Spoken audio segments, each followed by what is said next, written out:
ආදරණීය දවසක් ප්‍රාර්ථනා කරනවා මගේ යාළුවනේ ඔයාලා හැමෝටම. ඉතින් ඔන්න ඔයාලට මම අද හරිම වාසි පැකේජ් එකක් අරගෙන ඇවිල්ලා තියෙනවා. ඉතින් බලන්නකෝ මේ බබාලා ටික කොහොමද කියලා. ලස්සනයි නේද? හැබැයි මේ අයව නම් ඕඩර් එකකට මම හැදුවා අය. ඉතින් මේ වගේ ලස්සන ප්ලාන්ට්ස් ඔයාලට ඕනි නම් ඔන්න තියෙනවා අද වාසිම වාසි පැකේජ් එකක්. ඉතින් අපි වැඩි වෙලාවක් කතා කරන්නේ නැතුව බලමුද ඒ ලස්සන පැකේජ් මොනවද කියලා. ඉතින් යාළුවනේ ඔයාලා බලන්නකෝ මේ පැල. ඉතින් මම ඔයාලට පෙන්නන්නම් මේ වගේ පුංචි පැල සාමාන්‍යයෙන් ලොකු වෙන්න කාලයක් ගත වෙනවා. සාමාන්‍යයෙන් අපි ගත්තොත් එහෙම මෙන්න මේ වගේ ප්ලාන්ට් එකක් මේ තියෙන්නේ ඩයිනමයිට් රේට්. මේ බබා ලොකු වෙන්න තව ඉතින් සෑහෙන කාලයක් යනවා.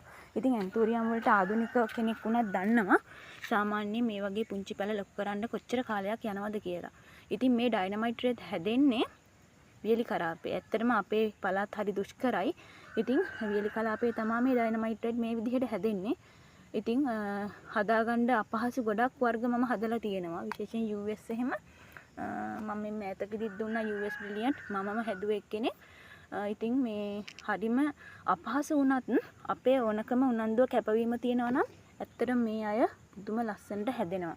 ඉතින් ඔයාලට පේනවා ඇති මේ තියෙන්නේ මේ වගේ ලොකු කරපු බබාලා. ඉතින් මේ වගේ පුංචි පැල ගන්න බය ඔයාට මෙන්න බලන්නකෝ ඉන්නේ කවුද කියලා. මෙතන තියෙන්නේ ප්ලාන්ට්ස් 60ක්.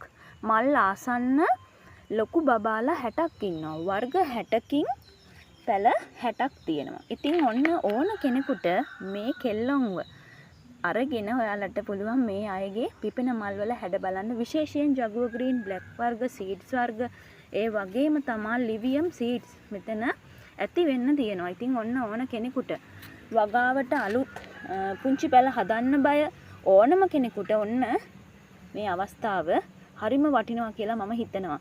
ඉතින් ඕන කෙනෙක් ඉන්නවා නම් මේ පැල ගන්න 077යි 137යි 40යි 25 ඔන්න මගේ ෆෝන් නම්බර් එක තියෙනවා. මට කතා කරලා මේ අයව ඔයාලට අයිති කරගන්න පුළුවන්. ඉතින් මේ වගේ පුංචි පැල ටිකක් තමයි මේ විදිහට ලොක් කරලා තියෙන්නේ. මේගොල්ලෝ නම් ඕඩර් එකකට හදලා තියෙන පැල. ඉතින් මේ ටික දෙන්න පුළුවන් මල් ආසන්න ලොකු බබාලා ටිකක්. ඔන්න අවස්ථාව මග ඇර ගන්න එපා. හරිම ලස්සන වටින බබාලා ටිකක් ඉන්නවා. ඔන්න ඉතින් ඕන කෙනෙක් ඉන්නවා නම් මට කතා කරලා මේ අයව වෙන් කරගන්න පුළුවන්.